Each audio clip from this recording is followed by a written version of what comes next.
Hey guys, today I want to talk to you about why we struggle to change. What is the big deal? It feels like every time we want to do something new, we want to become something different. We want to lose that weight. We want to get better at something. We want to be a better parent. We want to feel more fulfilled on a daily basis. We want to be a happier individual. We want to get that promotion at work. We want to get an A. We want to get smarter. Whatever it is. We got all these things we want to do, right? And it feels like a piece of us deep down inside is like, man, I know you got more. You're more than this. You're more than what you're getting out of life. There's something saying that. Because if there wasn't, we would have no desire to change, right? But something in there, something deep inside of us is just like, man, I need something more. I want more. I know I can do it. Okay? And then we try. Okay? Let's say we get up the courage to try something, start a business, whatever it is. Okay, all those things I already just listed. We get up the courage to try, and maybe we try for a little while, and then we feel like we fail, and so then we give up, right? So why? Why do we struggle to change so much? Well, it's kind of a complicated answer, but there's two big things, okay? Two main big things that are going to make us struggle to change. The first one is beliefs, okay? So with beliefs, let me just tell you. If you believe you're an introvert and you want to be good at presenting, it's going to be real hard for you to figure out how to present because you believe you're an introvert. Okay? And when you believe you're an introvert, there are certain implications with being an introvert, like I don't like to talk to people. I don't like to talk in front of people. I mean, those are kind of the big main things of being an introvert, right? So if you're trying to be a good public speaker, a good presenter, you're going to have to tweak what you believe about yourself, right? So you're going to say, I'm not an introvert. I just, I like to have tighter social groups, but I'm not an introvert. I am a public speaker, and that's how I know I'm not an introvert. Versus I'm an introvert, and I'm trying to get better at public speaking. So I'm taking this class. I'm going to Toastmasters, whatever it is, you're kind of like working against your identity. Do you see that? So if your identity is I'm an introvert and then you're doing all these things to try to get better at something, but at the end of the day, you're just going to be an introvert that's like pretty good at public speaking, you're never going to be able to reach that next level, the level that you're actually looking for, right? The level of mastery that you want to achieve because you believe you're an introvert that's just trying to get better at these things because they're kind of weaknesses for you.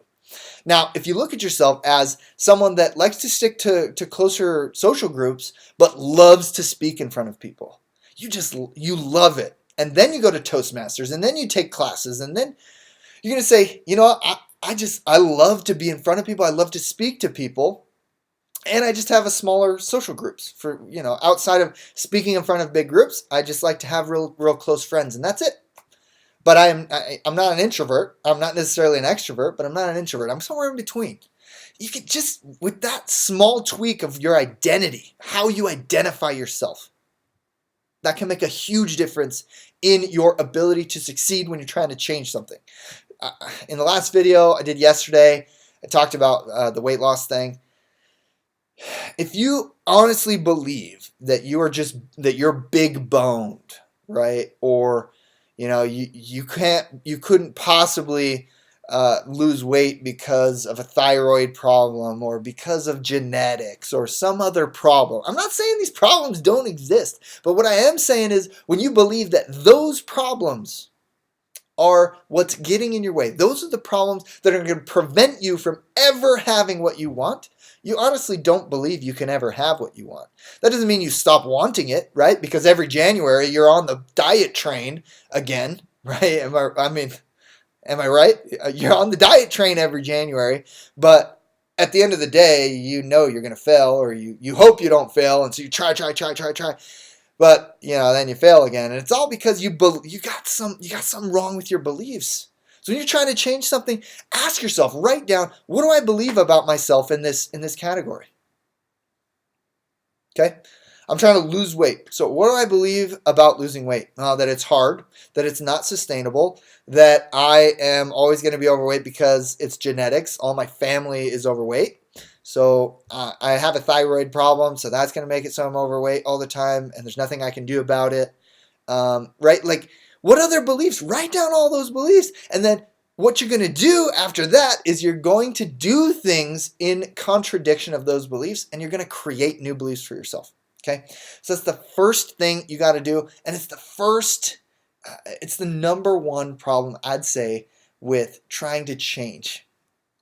The second biggest problem with change is that our brains right now are programmed to love our current habits, even if they're bad ones. Okay? Right now they're wired up to love our current habits. And so when we try to change that, our brain registers it as pain, right? Because right now, sitting down and eating a whole bag of popcorn, 3 Twinkies, and drinking 3 sodas, that's what our brain's wired that up to be very pleasurable. You can wire your brain to make that feel painful to you. Believe it or not. If that's you right now, it's going to be hard for you to believe the number one problem that we just talked about. It's going to be hard for you to believe that you could ever associate your current habits, your current state of being with pain. And that's what you got to do. You got to start to create some pain with those current habits. And I can teach you exactly how to do that, but I don't have time in this video. So those are the two things. Those are the biggest problems. That's why we can't change. Our brain registers it as pain, and we don't believe we can change. Pain and non-belief, big surprise, we don't actually change. All right, guys. If you want some more info on how to actually make these things happen, get some action items, let me know in the comments. I'm happy to help you out. Okay? Thanks for watching. Make sure you subscribe. We'll see you again tomorrow. Bye.